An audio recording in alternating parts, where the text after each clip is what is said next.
Baik, topik firman Tuhan pada hari ini yaitu Tuhan mengutus anak-anaknya. Tuhan mengutus anak-anaknya tertulis dalam Kisah Rasul pasal 13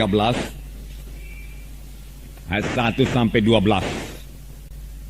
Pada waktu itu dalam jemaat di Antioquia ada beberapa nabi dan pengajar, yaitu Barnabas dan Simeon yang disebut Niger, dan Lukius orang Kirene, dan Menahem yang diasuh bersama dengan raja wilayah Herodes dan Saulus.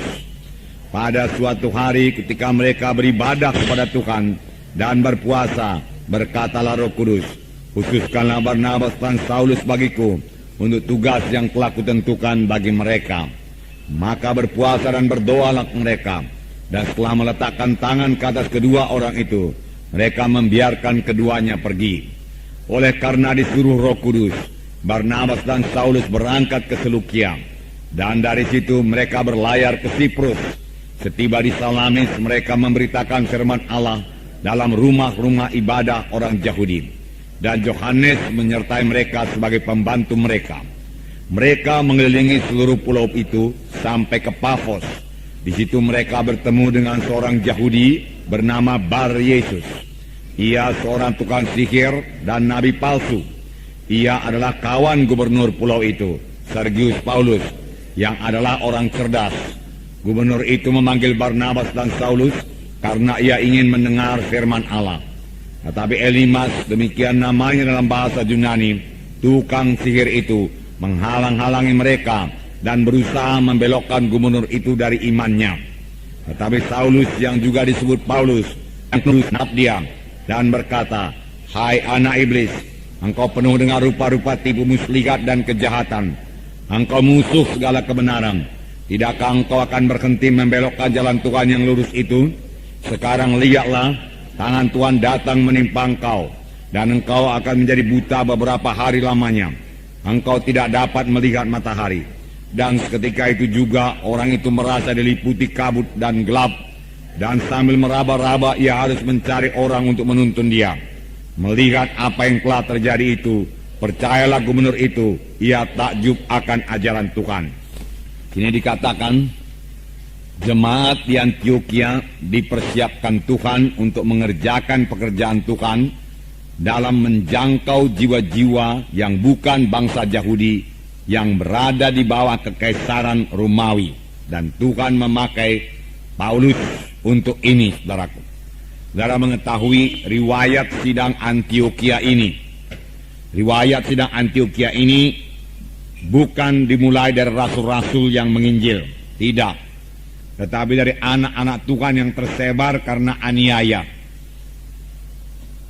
Dari anak-anak Tuhan yang tersebar ini, saudaraku, ada beberapa orang Siprus, orang Kirene, yang bicara kepada orang Yunani, yang bicara kepada orang Antioquia. Dan orang Antioquia, saudaraku, menerima Injil tersebut. Dan saudaraku, berdirilah sidang Tuhan di Antioquia. Dan kabar ini sampai ke Yerusalem. Lalu saudaraku, sidang pusat di Yerusalem mengutus Barnabas, saudaraku, ke Antioquia. Sesampainya Barnabas di Antioquia, ia bersuka cita dan menasehati orang Antioquia supaya tetap mereka dalam Tuhan.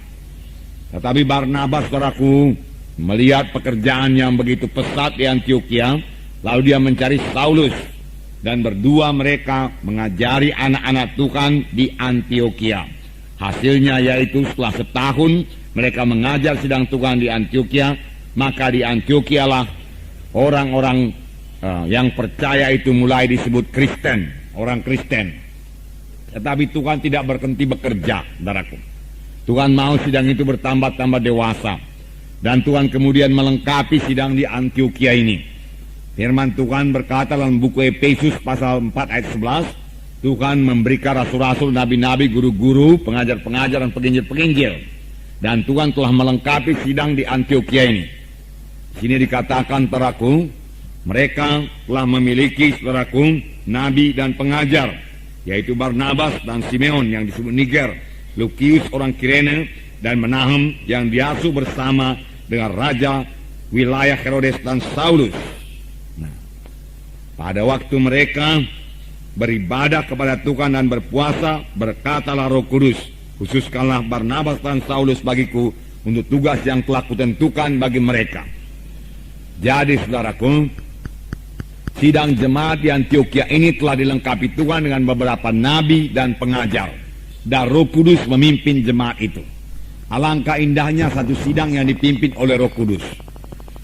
Ayat 2, pada suatu hari ketika mereka beribadah kepada Tuhan dan berpuasa, berkatalah Roh Kudus, khususkanlah Barnabas dan Saulus bagiku untuk tugas yang telah kutentukan bagi mereka. Di sini firman Tuhan dengan jelas berkata, berkatalah Roh Kudus. Saudaraku, jadi Roh Kudus itu bisa berkata-kata, saudaraku. Berkatalah Roh Kudus. Saudaraku, mulai daripada perjanjian lama Tuhan sudah bicara. Perjanjian baru saudaraku Tuhan lebih banyak bicara. Pada akhir zaman ini saudaraku Tuhan lebih banyak lagi bicara, saudaraku. Pada akhir zaman ini, pada zaman sekarang ini Tuhan bicara kepada kita masing-masing. Di sini dikatakan berkatalah Roh Kudus, khususkanlah Barnabas dan Saulus bagiku untuk tugas yang telah kutentukan bagi mereka. Jadi Roh Kudus bisa berkata-kata karena Roh Kudus hidup, saudaraku. Bukan hanya Roh Kudus bisa berkata-kata, Roh Kudus suka berkata-kata kepada kita, saudaraku. Apakah kita suka juga berkata-kata dengan Roh Kudus? Tentunya kita suka berkata-kata dengan Roh Kudus. Boleh jadi saudara bertanya bagaimana caranya. Sedikit akan kita lihat pada hari ini. Dan kita akan terus bertumbuh, saudaraku, dan mendengarkan suara Roh Kudus ini, saudaraku. Saudaraku, kapankah Roh Kudus berkata-kata, saudaraku?